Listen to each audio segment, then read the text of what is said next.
최순실 씨 관련 의혹은 잠시 후에 다른 뉴스 소개해드린 뒤에 다시 이어가겠습니다. 다음 소식입니다.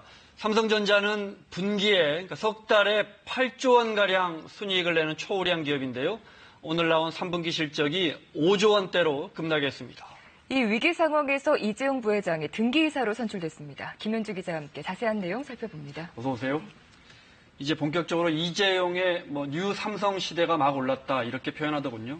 네, 그렇습니다. 이 등기이사라는 자리가 이 경영 전반을 결정할 뿐만 아니라 그에 따른 법적 책임도 지는 자리입니다. 그래서 이번에 이재용 부회장이 등기이사로 선임이 된 거고요. 그리고 삼성전자에서는 그 이건희 회장이 퇴진한 이후에 이 오너 일가가 등기이사로 선임된 거는 또 8년 만입니다. 네.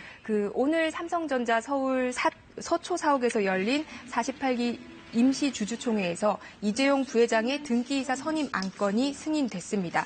이재용 부회장은 1991년 삼성전자 입사 이후에 25년 만에 등기이사로 등재됐습니다.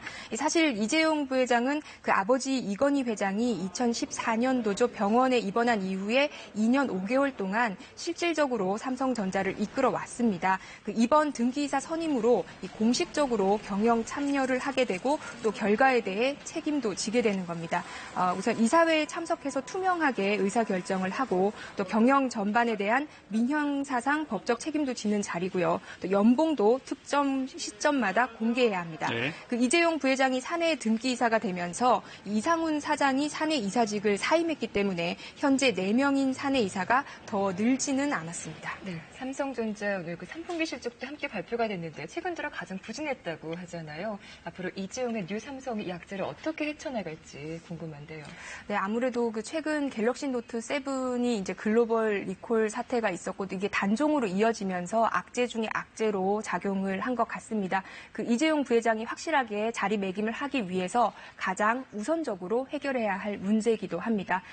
우선 삼성전자가 발표한 분기 실적을 보면요. 매출 47조 8,200억 원, 영업이익은 5조 2천억 원을 기록했습니다. 이 매출은 지난해 같은 기간보다 7.5% 감소했고요.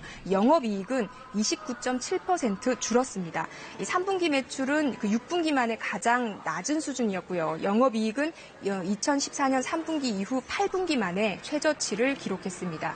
이 갤럭시 노트 7 글로벌 리콜과 단종 사태로 이 스마트폰 사업을 맡았던 IT 모바일 부문의 영업이익은 1,000억 원에 그쳤습니다. 네. 반도체 부문 영업이익이 3조 3,700억 원, 디스플레이 부문이 1조 200억 원으로 모바일 부문의 부진을 다소 만회했습니다. 오늘 등기이사로 선임된 이재용 부회장, 임시 주총에는 참석하지 않았습니다. 후계 경영을 이어가고 있었지만 삼성이 가장 어려울 때 경영 전면에 나선 만큼 향후 이사회 등을 통해서 위기를 돌파할 구상안을 내놓을 것으로 보입니다. 우선 갤럭시 노트 7 후속 모델을 더 빨리 출시할 것이라는 관측이 있는데요. 그러기 전에 소비자 불안을 해소하기 위해서 갤럭시 노트 7의 폭발 원인을 철저하게 밝히고 공개하는 게 먼저다. 그래서 신중을 기할 거라는 분석도 나오고 있습니다. 이외에도 앞으로 신성장 동력을 무엇으로 삼을 것인지 또 지배구조 개편에 대한 사회적 동의를 이끌어낼 수 있을지 등이 우선 과제로 꼽히고 있습니다. 네. 통신료를 할인해준다. 휴대전화 요금을 할인해준다고 속이고 돈을 뜯어낸 일당이 잡혔는데 3만 명이 피해를 봤다고? 수법이 기발했다고요? 네, 피해자가 3만 명이고 이들로부터 뜯어낸 돈이 573억 원이라고 합니다. 네. 이 경찰이 잡고 봤더니 일가족의 처남, 처제, 사돈까지 포함이 돼서 그야말로 기업형 가족 사기단이었다고 하는데요. 먼저 수법을 살펴보면요.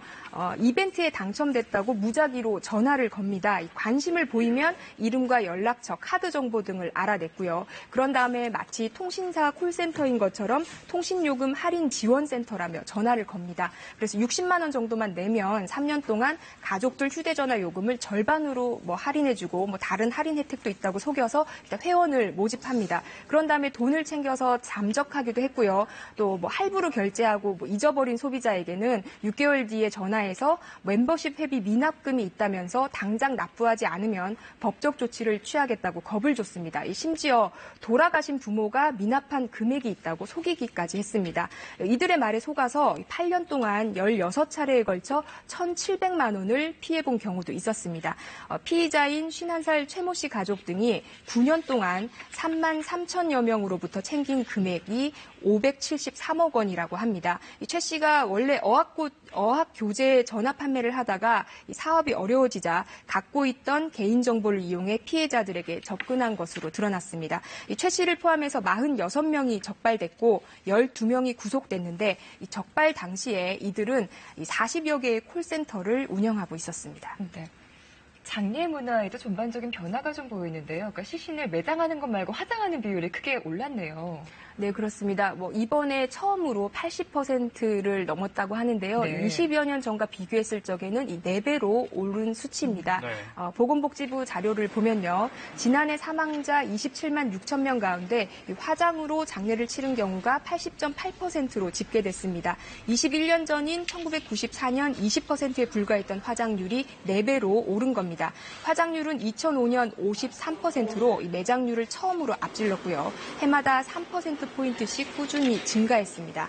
하지만 수요에 비해 여전히 화장시설이 부족한 곳이 많았습니다. 화장시설에 따라 지역별 화장률은 큰 편차를 보였습니다. 경남 사천이 98.3%로 화장률이 가장 높았고요. 화장시설이 없는 충남 청양군 등은 50%에도 미치지 못했습니다.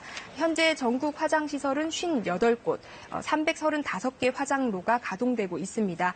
복지부는 서울과 경기도 등 수요에 비해 화장시설이 부족한 지역을 중심으로 시설을 확충하겠다고 밝혔습니다. 김현주 기자 수고했습니다.